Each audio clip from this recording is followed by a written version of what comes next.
So I have like two different ones that I've been given. Okay, guys. Like I told you yesterday, we're gonna finish up covering the Supreme Court, and then hopefully we'll have a little bit of time left to go over your term paper. All right. So we got up to the appellate court system yesterday. Yes. Did we finish with the appellate court system? Any idea? Look at the slide. Does this look familiar? No? Don't remember. Okay, so I think this is where we got it. Okay, I know we got to that. So we got 11 circuit courts, yes? All right, 179 judges, and I should have told you that it is a 3-judge panel that is reviewing, yes? Okay, the 3-judge panel is a simple majority. Again, there's no juries in the appellate courts, right? And we're not determining guilt or innocence anymore. We're only looking at whether or not law was applied correctly. Okay, 3 judges. It will either be 3-0 or it will be 2-1. Okay. Now there is another concept. Every now and then, you will hear, or a case will be heard.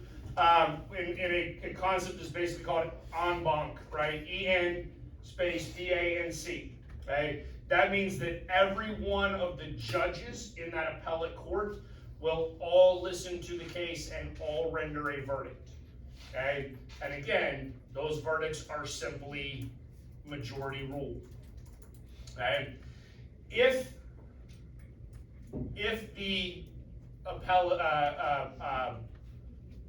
the individual who appealed, right, if they are unhappy with the appellate verdict, okay, they can appeal to the Supreme Court. All right, so again, the Supreme Court, and this is predominantly what the Supreme Court does, right? It's more appellate jurisdiction than it is original jurisdiction. Okay? Structurally, the Supreme Court consists of 9 justices, one of whom is the Chief Justice. I do want you to understand that, like, linguistically, there's a difference between judge and justice. Okay? So those 9 people on the Supreme Court are justices. Any other, like, black robe wearing, gavel holding person is a judge, not a justice, right? That is a slight difference. Okay? All federal judges and justices are appointed by the President of the United States and do require Senate confirmation, okay? And you would have to go through the same process of appointment and confirmation anytime you got a new position within the court system. So if you are a district court judge, right, that's that lowest level, right, where we're hearing original jurisdiction cases and we have a jury and we're determining guilt and innocence.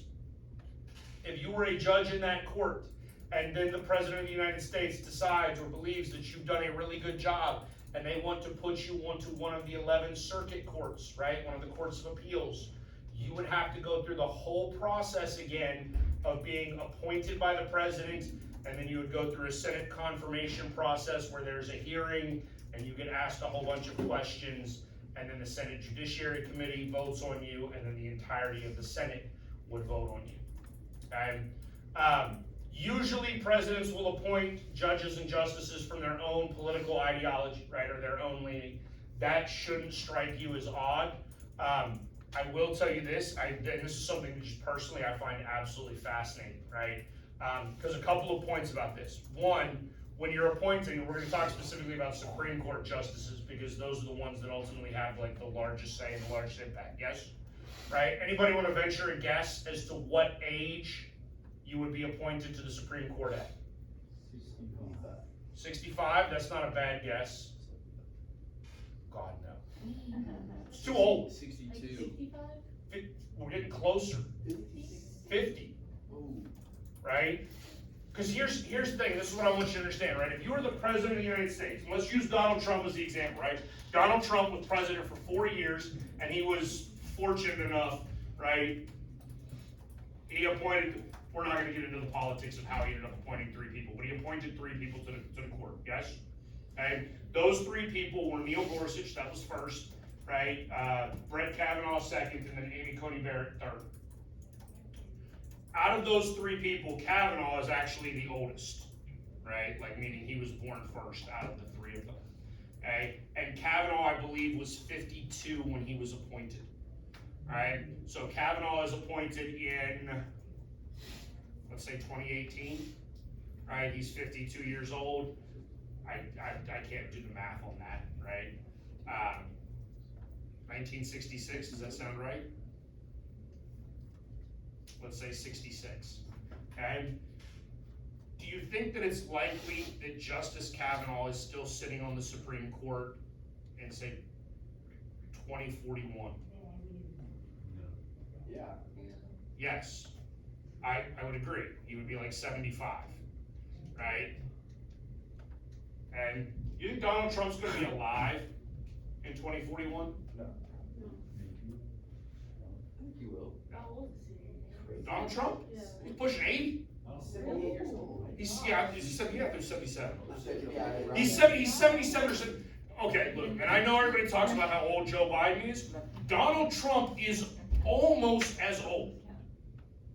Okay, if Donald Trump wins the election in November, right, and serves for 4 years, he will end his presidency as the oldest serving president in the history of the United States, right? That currently goes to Joe Biden, right? But because Trump is within 4 years of Biden, so if he has another 4-year term, he would overtake Biden in that category. That's how old Donald Trump is. And so here's the thing. By appointing somebody roughly 50 years, and actually, this is probably worth noting as well, right? What is the average age of death or retirement for a Supreme Court judge? What? 72. 79.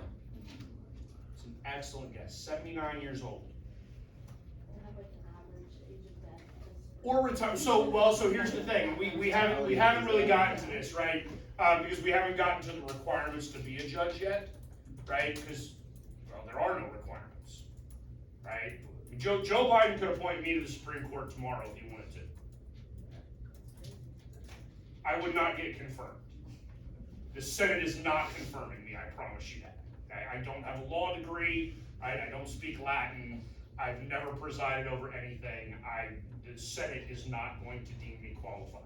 Okay? And they get that concept of advice and consent, right? So they have a say in it. Okay?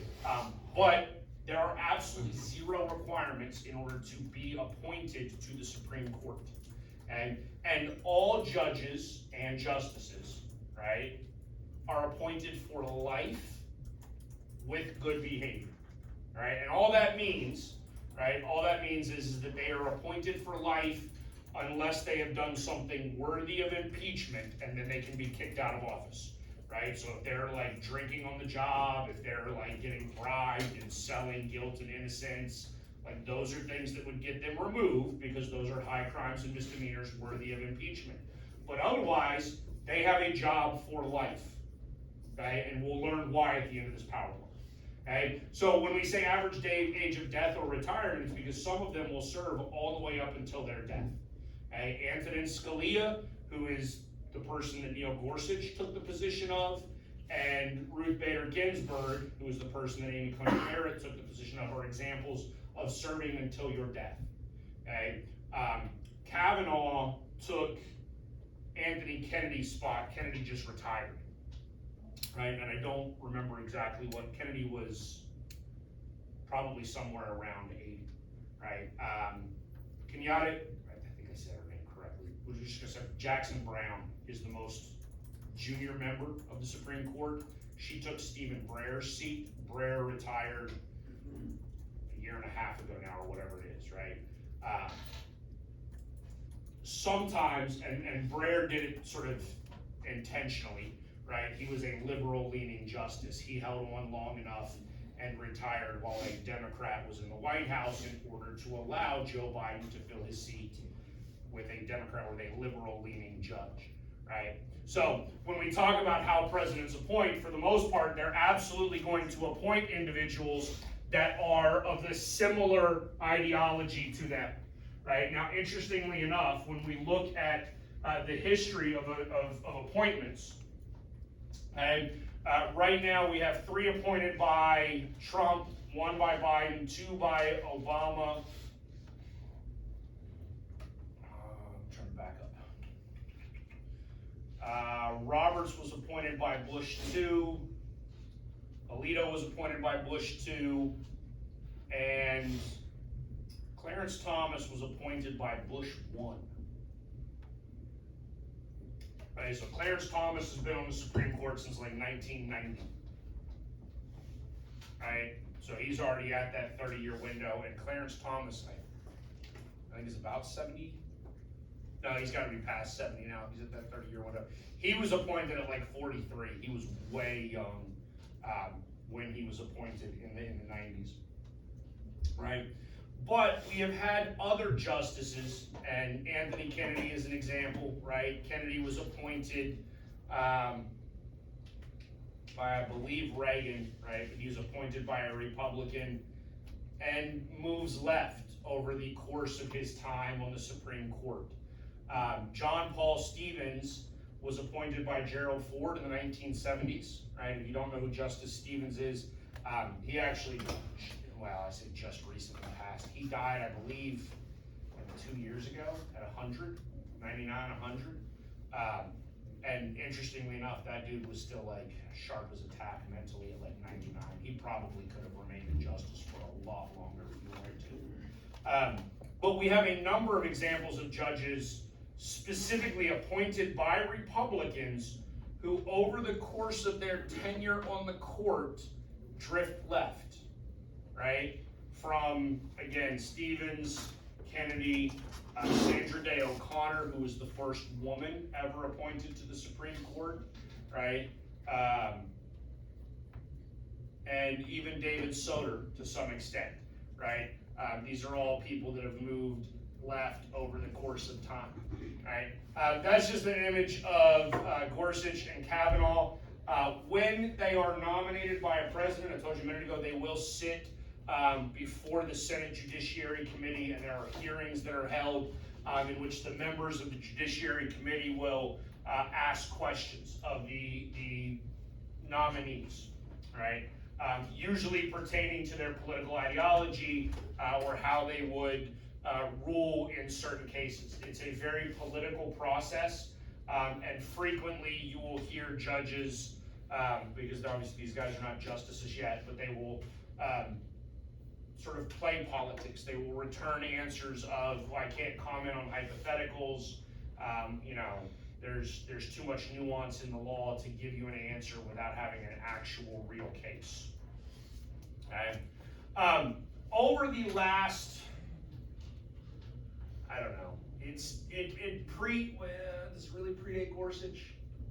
No, it might not really predate Gorsuch. So here's the thing, when you look at the political aspects of it, as far as Gorsuch goes, Gorsuch was appointed by Donald Trump basically at the very, very beginning of Donald Trump's tenure, right? So Neil Gorsuch, I told you a minute ago, took Antonin Scalia's seat, right? Antonin Scalia died in February of 2016. All right, that means that's a presidential election year, and Barack Obama was still the president of the United States. Barack Obama actually appointed a guy named Merrick Garland. The Senate was controlled by Republicans. They never gave Garland a hearing, and so there was never a vote as to whether or not to confirm Merrick Garland. All right, that was done for political reasons. Not the first time it's done. It won't be the last time it was done, so understand that, right?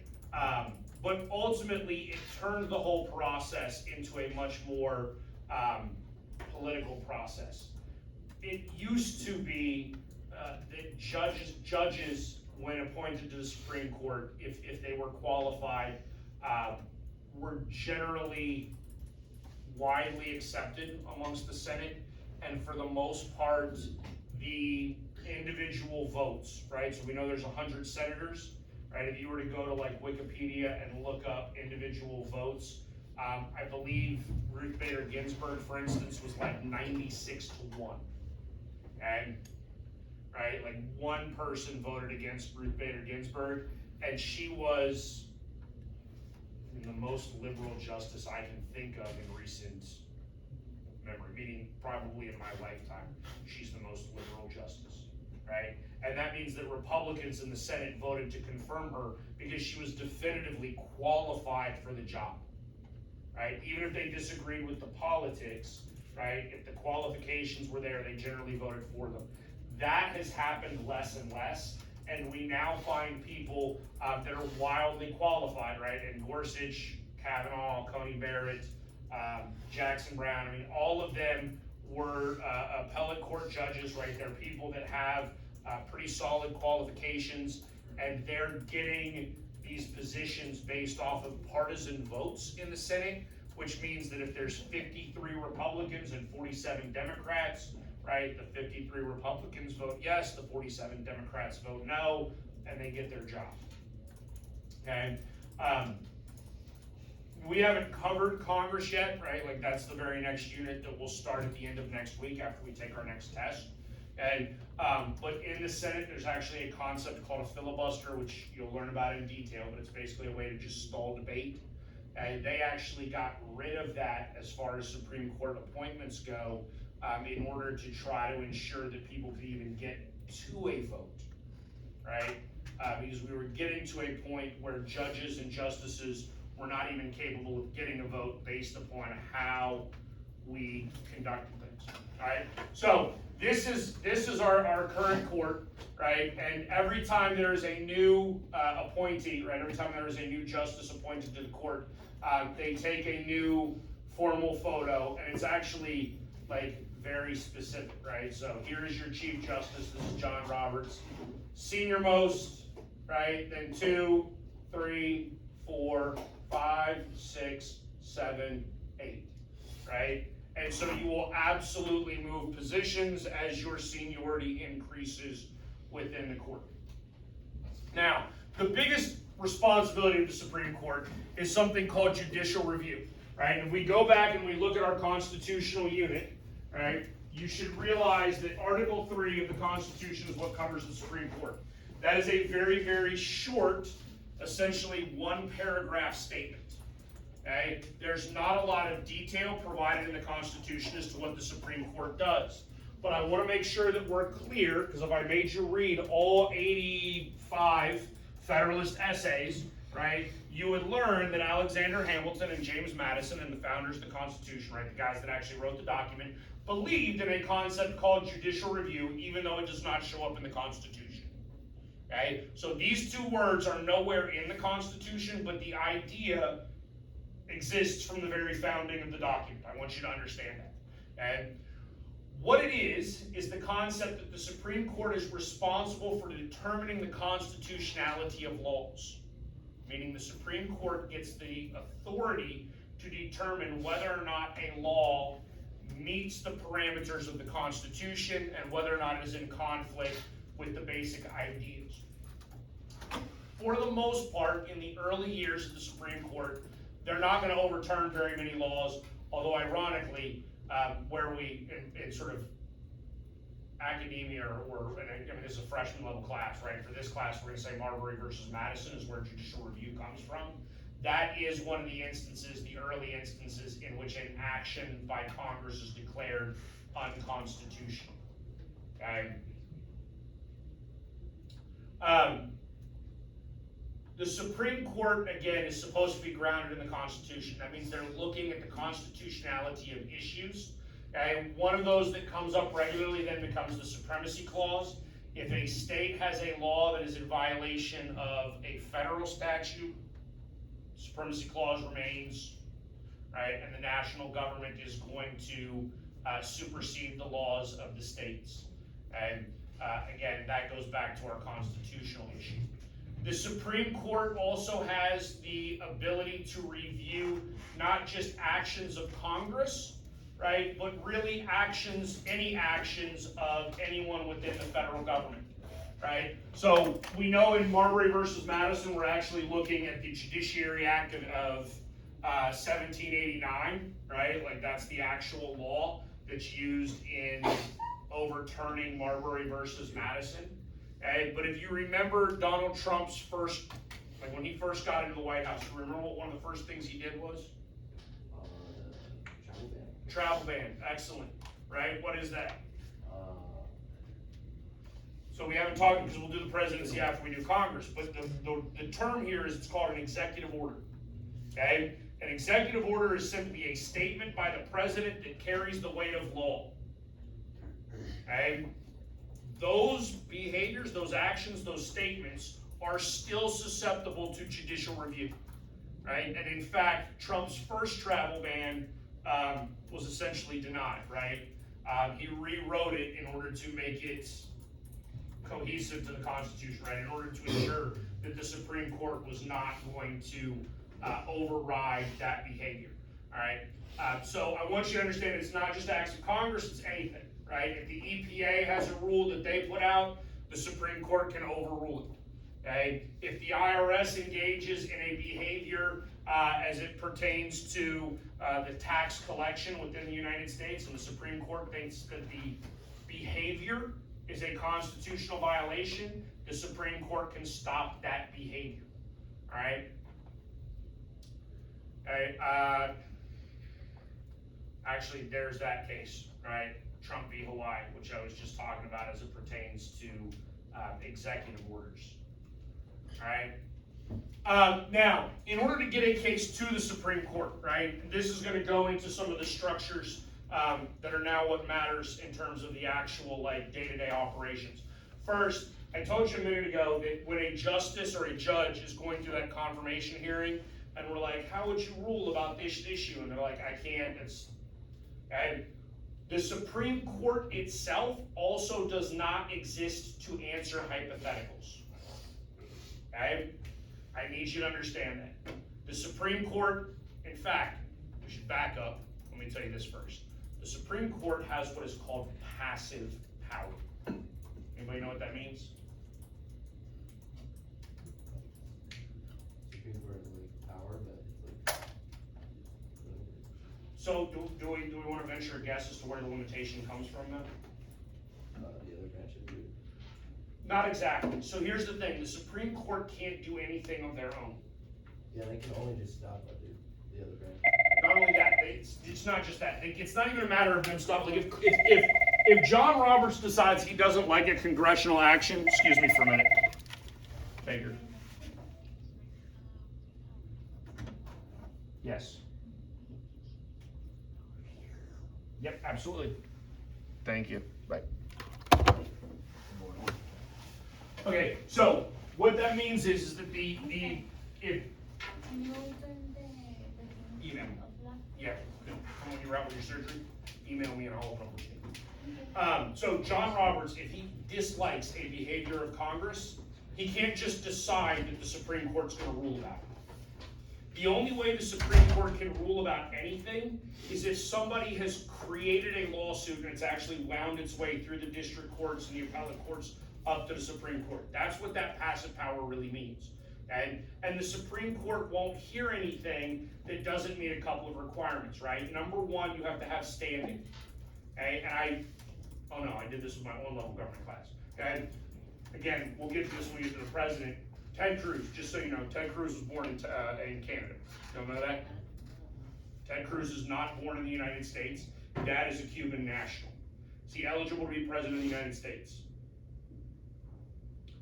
We'll talk about that in a little bit, but in 2016 when he was running, somebody sued. Okay? They sued, I believe, in Illinois, if I remember correctly. And the court threw it out because they said that the individual who brought the suit had no standing. That means he was not actually injured. The Supreme Court will not rule on any case unless somebody has actually been injured by it. Okay? Two, the Supreme Court will not hear anything that is moot. All right, what that means is that if it's no longer an issue, right, if it's over, like the Supreme Court would not hear a case right now, believe it or not, if all of a sudden, all of this actual evidence came forward, it was like Joe Biden cheated on the election and Donald Trump actually won, and they sued it to the Supreme Court, and they're like, the Supreme Court's like, we're not gonna deal with that, it's over and done with, right? It's moot because Congress has already certified the results of the election, and we can't uncertify what was certified, right? So they won't rule on it at all because it wouldn't matter, right? Now, just so you understand, if that actually happened, they would just impeach Joe Biden. I'll realize that, right? Okay, like, nobody's saying that the president can cheat and get to stay in office. All right, I want you to realize it. I want you to I realize have a that. question, and I know I'm not a student. Yes, ma'am. I heard that today, the Supreme Court was supposed to start discussions about outlawing the Plan B pill. Yes, that is a case. So that someone I'm- had to file a lawsuit for that to occur, to wind its way to Yes. them? Okay, that's all my question. Yeah, somebody, what that means is that after the Dobbs decision, a state would have created a law outlawing that. I know the FDA just approved it, Right. right? So the FDA just approved the medication, a state would have banned it. Somebody then sued the state Okay. desiring the medication, And then, and now it's working its way Okay. through. yeah, I was curious. Yeah. Okay, thank you. And that actually gets to the next concept, right? Because I told you it has to work its way through. As a general rule, you have roughly 8,000 cases that are petitioned, right? In fact, there's my little graph, and we're up here, right? I actually don't know what that massive drop off, because that's pre-COVID. I don't know why that massive drop off is there. I've got to go research that, right? But you're looking somewhere around the 8,000 range right there. That's the number of cases that are requested of the Supreme Court to review every year, right? Of those 8,000, the Supreme Court accepts about 1%. That's it. Right? The Supreme Court does not hear that many cases. Right? Usually they will only hear 1%. Most of the time, that 1% are cases in which one of our appellate courts, right, say the 9th Circuit out there in California and the 5th Circuit here in Texas, one's very liberal, one's more conservative. If they came to different conclusions, right, the Supreme Court will hear that case instantaneously almost, right? Like that gets dealt with at the Supreme Court level because you cannot have conflicting laws or conflicting interpretation of laws, right? It's important to note, of these 8,000 cases, all of the ones that are not reviewed by the Supreme Court, whatever the appellate court decided is the law of the land. It's as if the Supreme Court decided it. Most of the time, the Supreme Court doesn't hear a case because they are in agreement with what the appellate court's already said. Right? That's actually the most common reason for them not to hear it, because they're not going to waste their time doing all of that work and hearing oral arguments and having a discussion in order to basically be like, hey, those people, everything they said is correct, right? And it would be considered a waste of their time, right? So these are writs of certiorari. This is what it actually is, right? So all of these petitions are called writs. That would be the Latin term that gets used within the courts. In order for you to hit that 1%, there are some specific things that have to happen, okay? First, you have to have 4 of the 9 judges agree to it, okay? If 4 of the 9 judges do not agree to hear a case, it does not go onto the Supreme Court's docket, okay? And the way that actually really works, as a general rule, every justice has a couple of, like 3 or 4, I think it's 3 or 4 clerks, right? Those are 3 or 4 people that have just recently graduated law school, right? Who basically work as assistants to the Supreme Court judges, right? If you can ever get that, if you can ever like get a clerkship for a Supreme Court judge, like that does wonders for your career, right? Those are the people that actually read all of these writs. They're the ones that are reading all these documents. They actually get assigned to justices at random, right? So when these 8,000 petitions come in, right, those 8,000 petitions get randomly scattered to the 9 justices, right, and then scattered amongst the clerks for the 9 justices. Those clerks read through them, right, they work directly for their justice. If they find something they think their justice would be interested in, right, they take it to the justice. Sometimes they will actually trade amongst themselves right? So if let's say I'm a clerk for, Clarence Thomas, right, who's incredibly conservative, right? If I'm a clerk for Clarence Thomas, right, and I get a case dealing with, I don't know, you know, corporate minimum wage welfare or whatever, right? Clarence Thomas doesn't care that much, but Neil Gorsuch might care a lot, right? So if Coy is clerking for Gorsuch, I might slide him that one and be like, hey, show this to Justice Gorsuch, right? Because then he can bring it to the rest of them if he hits those other three, right? Even though I know Clarence Thomas is not gonna be one of the three, right? Might get it on the docket that way. And usually, again, if you have decisions that are conflicting, again, 2 or more circuit courts, 2 or more state courts have conflicting conditions, right?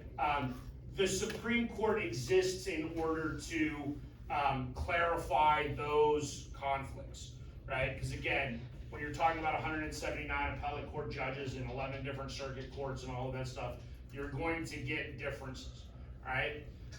The Solicitor General is not a part of the Supreme Court. They're actually a part of the Department of Justice, right? But this is a person high up in the Department of Justice who actually operates as the attorney for the United States government in front of the Supreme Court. So any case in which the U.S. government is an appellant or respondent to the Supreme Court case, it is the Solicitor General who will represent the interest of the United States.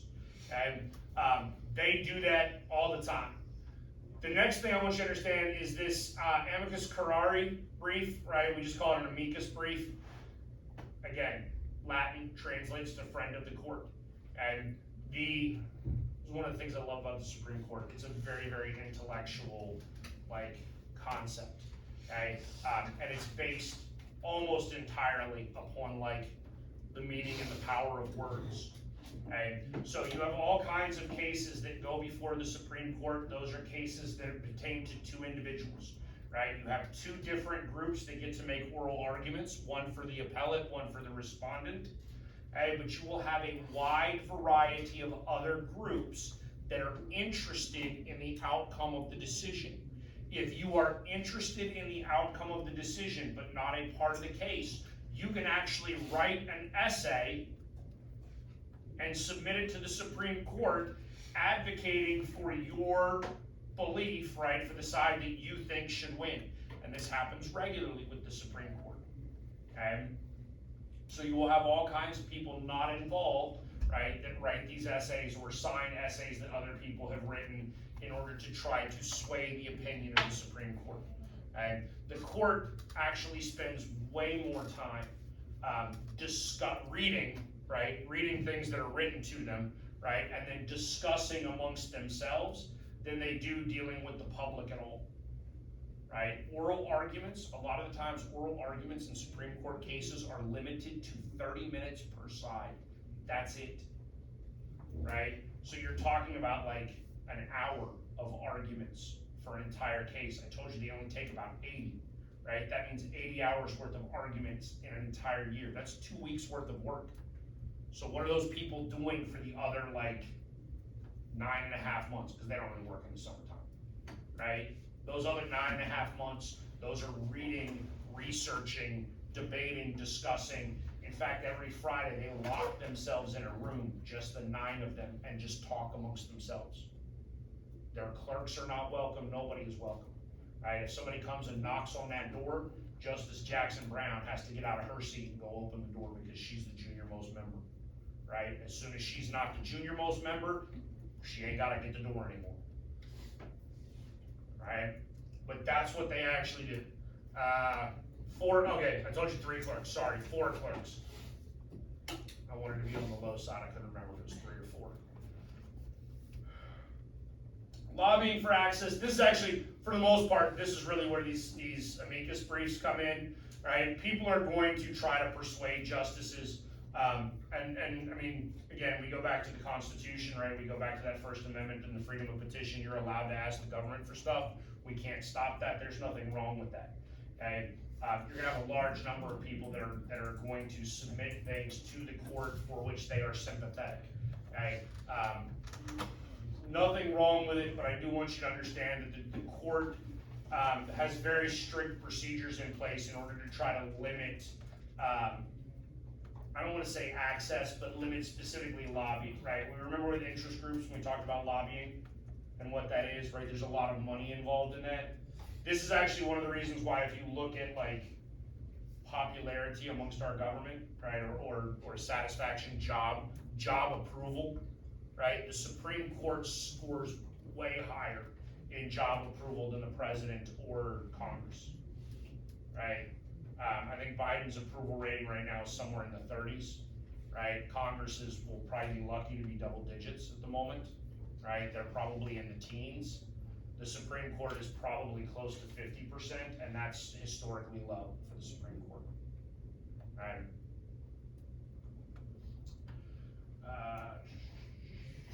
All right, so I already touched on this at least a little bit. Oral arguments, usually limited to roughly 30 minutes. We call them oral arguments, but I actually want you to understand it's more of a back and forth, right? So if you're ever an attorney presenting a case to the Supreme Court, all 9 of those justices are up there. Actually, not necessarily, okay? There is a quorum of 6. They have to have 6 sitting on the bench in order to hear oral arguments, right? So that way if one of them is sick, it doesn't grind everything to a halt, okay? But there's a lot more back and forth. The justices will actually ask questions of the attorneys. They will challenge the attorneys. It is more interactive than a typical courtroom setting that you would see in television, right? Like if you've ever seen a TV drama, like the lawyers are talking a lot, the judge just kind of sits there and every now and then bangs a gavel and says like, overruled, sustained, that's it, right? Okay, there's a lot more back and forth. And I love putting Clarence Thomas up here for this because for like 20 years, Clarence Thomas didn't speak, right? Like if you're, so this is like, I'm a Supreme Court nerd, this is like my favorite, like, thing to talk about. Okay, for like 20 years, Clarence Thomas didn't speak. He sat right next to Antonin Scalia because they were appointed like almost back to back, right? And apparently, the rumor is Antonin Scalia never shut up, but also he asked like every question that Clarence Thomas would have asked. So Thomas just sat there and let Scalia ask every question. And then Scalia died, and like Clarence Thomas spoke, and it like it actually made like the news, like blogs were like, Clarence Thomas speaks, because he hadn't asked a question in like years, right? Again, the conference, and I'm going all over the place here today. The conference is what I talked about a minute ago, where they're locking themselves in that room, they're discussing amongst themselves. Once they get into that room and they discuss amongst themselves, they will hold votes. And sometimes it's multiple votes. They're looking to persuade one another. Tomorrow, your short response tomorrow is actually over an interview with Justice Breyer, who just retired, talking about sort of the nature of dissent and the importance of dissent and why justices write quote-unquote unpopular opinions, right, or losing opinions. That's what a dissent is, because that's what you're turning in on Thursday, right? The dissent is incredibly important because it is meant to convince the other side that they are actually wrong. It is an argument. There have been instances in which the court has read a dissenting opinion in that conference room and all of a sudden been like, wow, we were all wrong, and changed their vote, right? Nothing is set until they're actually released, and usually the Supreme Court, like college kids, waits to the last minute to release everything, right? So usually in like May, all kinds of opinions dump, like 4 or 5 opinions will dump in a day. The other thing that happens in the conference is that we assign opinions, and this is one of the most important things to the Supreme Court, because all of this, anything that gets to the Supreme Court is incredibly nuanced, it's incredibly detailed, right? And here's the thing, we might argue 6 or 7 or 8, there might be 9 different opinions as to what the correct answer is for freedom of speech or freedom of religion, what does or does not violate the Establishment Clause, things like that. The opinion, whoever writes the opinion gets to articulate the specific rationale, the actual reason for why the law is being interpreted the way it is, and that carries the weight of law moving forward, right? So your real opinion, right, is the most important thing that you get. Now, we do have something called a concurring opinion, which means I agree, but for a different reason. while that's all well and good, if there is another conflict that ever comes up, right, and it's between those two reasons, the opinion still weighs out and wins. Okay? Even though they initially agree, the opinion carries more weight than the concurring opinion. Okay? And so that means that the person assigned to write the opinions matters immensely. The Chief Justice is responsible for assigning opinions if, and hear this if the Chief Justice is in the majority. If the Chief Justice is in the minority on the vote, then the senior-most member of the majority gets to assign the opinions. Okay? So that means the less time that you spent on the court, the less likely you are to be writing opinions on relatively controversial issues where there's a significant amount of nuanced difference, right? Then dissenting opinions are simply the arguments against the majority, okay? And again, you'll see more about that tomorrow, all right? There are two different sort of judicial philosophies that are worth discussing. First is judicial restraint. This is more of a, sometimes referred to as originalism or textualism, right? Meaning that you do not do anything beyond the actual wording of the Constitution, right? The Constitution says no illegal searches and seizures, therefore no illegal searches and seizures, right? Judicial activism is actually a little bit more, and on Thursday, I'm going to show you a little clip from Antonin Scalia and Breyer, actually again, that talks about the difference in the two of them and the difference specifically in their judicial philosophy. Scalia was very much a judicial restraint originalist. That man once went to a dictionary from like 1830, right, in order to use the dictionary definition from 1830 in order to determine what we should do today, right? And y'all understand that over the course of time, the meaning of words changes, yes? Right? That's somebody who is a textualist. We already talked about their limitations. There's, again, when we talk, like, there's no requirements to get on the Supreme Court, right? There's also no requirements for the number of people on the Supreme Court.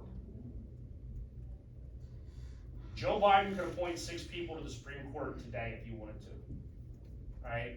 Most people will tell you right now we have a 6-3 conservative majority, okay? Even if you put Roberts, who's probably our middlemost person right now, right? Even if you move him to the left side of an issue, it's still 5-4, right? Conservatives are gonna win on most issues, okay? If Joe Biden wanted to, he could appoint 4 more people, 6 more people, whatever. He can make the Supreme Court 15. Okay, he could appoint 6 more liberals. Now it's 9-6 in the opposite direction. There are no stipulations or requirements whatsoever in terms of the size of the Supreme Court. Now, we don't do that because obviously the more and more people that you appoint, right, the more and more you water down the actual opinion, right? And what I mean by that is 5-4, that means 55% versus 44% agreed with an issue, really 56-44.